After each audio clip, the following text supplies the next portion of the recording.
Bienvenue dans cette nouvelle édition du Morning sur Africa 24. Voici les titres de l'actualité. Zoom sur les élections présidentielles aux Comores qui se sont tenues ce 14 janvier. Le président Azali Assoumani, candidat à sa propre succession, fait face à 5 autres candidats. Les résultats provisoires seront publiés le 15 janvier. Mahamat Idriss Déby, investi candidat à la présidentielle de 2024 au Tchad. Il a été désigné ce samedi par le mouvement patriotique du salut réuni en congrès à N'Djamena. Au Cameroun, la demande de suspension à effet immédiat des mesures fiscales relatives à la mise en place de l'impôt sur le revenu des personnes physiques du syndicat industriel du Cameroun a été prise en compte par le ministre des Finances. Ce dernier a demandé au groupement des entreprises du Cameroun un sursis dans l'application de ces mesures. 340 000, c'est le nombre d'électeurs comoriens qui étaient appelés aux urnes ce 14 janvier pour un double vote en vue des élections présidentielles et des gouverneurs. Des votes dont les résultats provisoires seront annoncés ce 15 janvier mais qui ont toutefois été affectés par un retard dans l'acheminement du matériel électoral, notamment sur l'île d'Anjouan. Nathalie Mou. Aux Comores, un double vote s'est tenu le 14 janvier 2024 dans les îles de la Grande Comore, Anjouan et Moélie, dans un scrutin direct majoritaire à 2 tours. Le choix du président de la République parmi 6 candidats en lice et des gouverneurs dépend des votes de 340 000 électeurs. En course pour sa réélection, le président Azali Assoumani vise un coup KO, slogan électoral du chef de l'État pour désigner une victoire dès le premier tour de l'élection. C'est les prières qu'on fait tous les jours pour qu'on gagne au premier tour, on gagne du temps, on gagne de l'argent, on évite aussi les problèmes. Mais c'est le peuple qui va choisir. Le double scrutin aux Comores a présenté des problèmes logistiques dès l'ouverture des bureaux de vote fixés à 4 heures GMT. Sur l'île d'Anjouan notamment, le matériel électoral n'a pas été acheminé à temps, ont noté des observateurs. De plus, le camp de Salim Issa Abdillah, candidat de la principale coalition d'opposition, le mouvement Azali Nalawe, a dénoncé le refoulement de ses assesseurs à l'entrée des bureaux de vote. Des irrégularités tolérées par l'organe électoral comorien dans le but de favoriser le camp du parti au pouvoir, selon l'opposition. Il y a des endroits où on ne trouve que le représentant du pouvoir au niveau d'Anjouan. Au niveau de la Grande Comore, plusieurs endroits aussi, il y a pas mal de problèmes. La fin d'Azali est là, c'est aujourd'hui, Azali est fini avec son régime. Selon la loi, les résultats provisoires devraient être proclamés par la Commission électorale nationale indépendante dès le 15 janvier 2024. Si aucun candidat ne parvient à obtenir plus de 50% des suffrages, un second tour, prévu le 25 février, opposera les 2 candidats ayant réalisé les meilleurs scores. Au Tchad, c'est officiel, le président de la transition Mahamat Idriss Déby a été investi candidat à la prochaine élection présidentielle par le mouvement patriotique du salut lors du 11e congrès du parti qui se déroule du 13 au 15 janvier 2024 à N'Djamena. Un retour vers la normalité constitutionnelle, c'est le souhait qui a été émis par le protagoniste Mahamat Ramadan. Au Tchad, le président de la transition Mahamat Idriss Déby a été investi candidat à la prochaine élection présidentielle par le mouvement patriotique du salut, le MPS, ancien parti au pouvoir. La décision a été prise unanimement lors du 11e congrès du parti qui se déroule du 13 au 15 janvier 2024 à N'Djamena sous le thème MPS à l'ère de la 5e République. Même si l'intéressé n'a pas encore pris acte de la décision des congressistes, il confirme bien que 2024 est une année des élections et que la transition prendra bien fin cette année, 3 ans après le décès du maréchal Idriss Déby Itno, après 30 ans de règne. Plan politique. L'année 2024 doit être celle du retour à la normalité constitutionnelle conformément aux résolutions et recommandations du dialogue national inclusif et souverain. À cet égard, la tenue des élections générales est un impératif des premiers plans. C'est pourquoi la mise en place de l'Agence nationale de gestion des élections s'inscrit au rang de priorité. Conformément aux dispositions de la nouvelle constitution, l'élection présidentielle est prévue avant octobre 2024. Une course contre la montre est engagée par le gouvernement avec le projet de loi portant attribution, organisation et fonctionnement de l'Agence nationale de gestion des élections qui est en cours d'examen à l'Assemblée nationale. Mais pour les autorités, le plus grand défi demeure la mobilisation des ressources pour le financement des élections. 2024 est une année charnière, c'est la dernière phase de la transition. Il y a des agendas assez importants qui vont être mis en œuvre d'ici quelques mois. Le plus important, c'est l'organisation des élections. Ça a un coût. Le Tchad compte sur l'apport des partenaires pour financer en partie du moins ces élections. Et j'espère que nos partenaires nous écouteront. On compte sur eux pour mobiliser les financements nécessaires pour ces élections. Pour rappel, le Tchad s'est doté d'une nouvelle constitution qui a été promulguée en décembre 2023 après un référendum. Selon les autorités, l'objectif pour le reste de la période de transition est l'organisation des élections crédibles. Mais avant, il faut accélérer le processus de la réconciliation nationale. Du côté de la Guinée, le retrait officiel des facilitatrices de la conduite du dialogue national inclusif, une décision prononcée le 8 janvier par le Premier ministre guinéen en marge de la 8e session du Comité national permanent de suivi des résolutions du cadre de dialogue inclusif interguinéen. Les détails avec Nabilaï Kamara.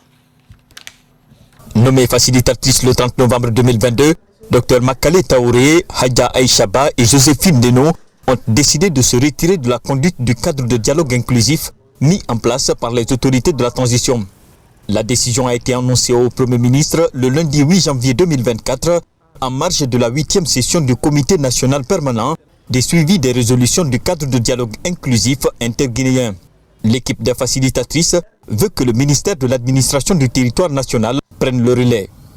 Nous avons demandé, nous, facilitatrices, que nous soyons déchargés à compter de maintenant des charges quotidiennes de gestion du cadre de dialogue. Naturellement, cela a été difficile à accepter, mais c'est une étape importante, naturellement, que nous allons gérer ensemble.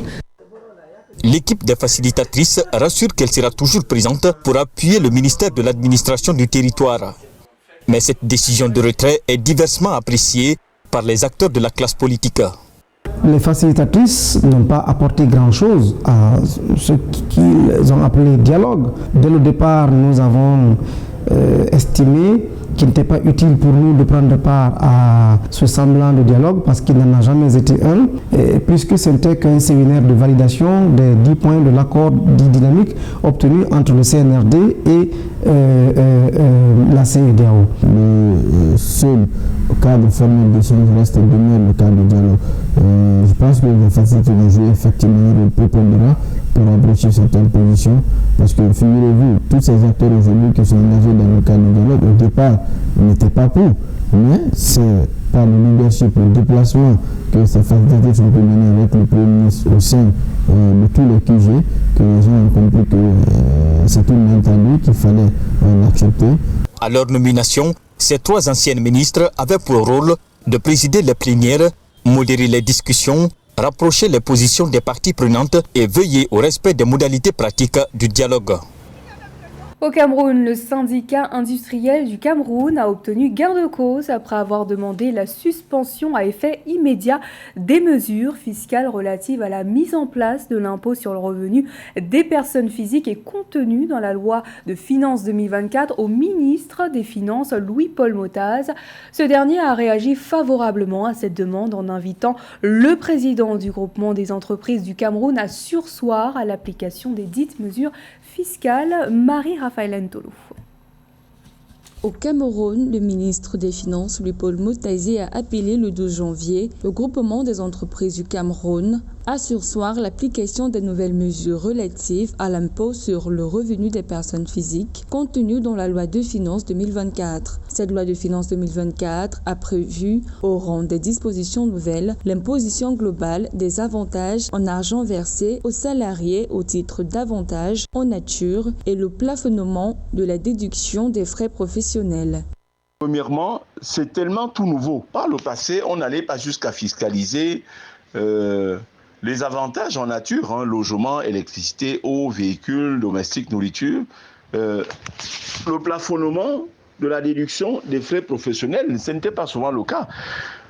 J'estime que les contribuables ont été victimes, surtout les petits contribuables, ont été victimes d'une sorte d'inéquité lors de l'institution de ce qu'on appelle le droit de timbre automobile il y a 2 ans et demi, donc 2022-2023. Selon les entreprises, ces nouvelles dispositions fiscales génèrent une augmentation très substantielle de l'imposition des salariés et donc corrélativement une forte diminution de leurs revenus nets disponibles après retenue à la source de l'impôt sur le revenu des personnes physiques et autres impôts, taxes et cotisations effectués par leurs employeurs. On n'est pas en train de s'intéresser à celui qui est au SMIC. Ce n'est pas les SMICards qui sont concernés par cette histoire de IRPP. C'est ceux qui ont 2 millions, 3 millions, 4 millions, 5 millions de salaire à la fin du mois.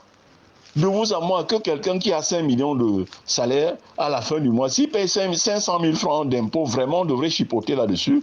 Pour moi, c'est de l'équité sociale, c'est de l'équité fiscale. Notons que cette correspondance du MINFI intervient après que le syndicat des industries du Cameroun, l'association des sociétés d'assurance du Cameroun, le cercle d'affaires français du Cameroun, la chambre de commerce européenne au Cameroun et la chambre de commerce du Royaume-Uni au Cameroun ont demandé au ministère des Finances une suspension à effet immédiat de l'application des 10 mesures fiscales. Louis-Paul Moutazi recommande aux différents acteurs d'attendre des précisions sur les modalités d'application et de mise en œuvre des nouvelles dispositions de la loi de finances avant toute implémentation. Un bilan lourd en Tanzanie ce 14 janvier. Plus de 21 morts dans un glissement de terrain de mine ont été constatés à Ngalita, dans le district de Bariadi, région de Simiyu. L'information a été annoncée ce jour par la présidente tanzanienne Samia Suluhu Hassan. Elle a notamment précisé que les victimes sont toutes des mineurs artisanaux. Rappelons que depuis plusieurs semaines, les pays d'Afrique de l'Est sont touchés par des pluies diluviennes en raison du phénomène météorologique El Niño. Le mois dernier, ce phénomène a engendré plusieurs glissements de terrain dans le pays, faisant 76 victimes. Et enfin, un mot de culture dans ce journal. Découvrez la collection Bliss, des robes simples, des boubous à motifs, des couleurs et designs variés. La créatrice originaire du Nigeria, Odio Mimone, décrit sa collection comme un équilibre entre culture et humeur. C'est vrai donc.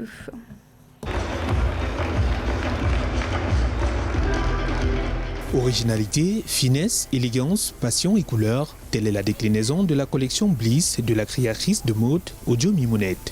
D'origine nigériane et inspirée par la peinture dont elle a toujours manifesté un penchant, la créatrice dévoile un ensemble de tenues uniques et luxueuses issues de la haute couture, une création aux frontières entre culture africaine et occidentale, où le style se fait un vrai marqueur d'identité culturelle et pont entre diverses cultures. La créatrice propose à travers cette collection colorée une réflexion sur la coexistence, la juxtaposition des cultures. Cette collection s'appelle Bliss. C'est un équilibre entre culture et humeur. Vous avez pu voir la première robe. C'était une robe très cool. Même si elle était comme une reprise du traditionnel boubou de chez nous, avec un intérieur composé de fleurs.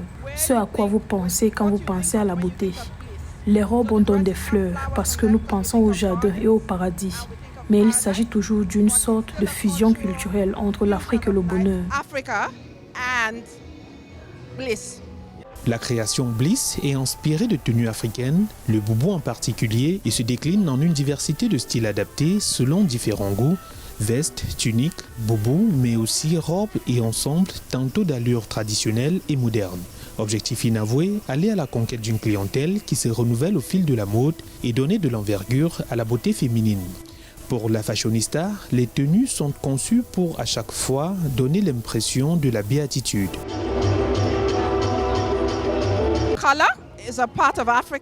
La couleur fait partie de l'Afrique et nous ne pouvons pas nous en passer. Et je pense aussi qu'utiliser des couleurs joyeuses reflète l'humeur et le genre de personnes que nous sommes. Pour moi, c'est dans la culture, la couleur. Nous faisons beaucoup de textures et nous n'avons pas peur de notre culture africaine. Diplômée du Yaba College of Technology et du London College of Fashion, Mimounette monte la marque Ojo Mimounette en 1995, une marque de mode basée à Lagos, bien connue pour ses pièces esquisses faites sur mesure ainsi que pour sa ligne de prêt-à-porter. Ojo Mimounette se donne pour leitmotiv de toujours mettre en valeur la richesse de la culture africaine à travers ses créations. Et le point sur la CAN 2024 après l'entrée en lice réussie par la Côte d'Ivoire face à la Guinée-Bissau qui a été battue 2-0. C'est au tour du Nigeria de faire son entrée sur le terrain avec la Guinée équatoriale ce 14 janvier. Résultat, match nul pour les deux pays avec un score de 1-1. Les autres rencontres de la journée ont opposé l'Égypte au Mozambique, le Ghana au Cap-Vert. C'est la fin de ce journal, merci de votre fidélité. Dans un instant, retrouvez une nouvelle édition de l'actualité sur Africa 24.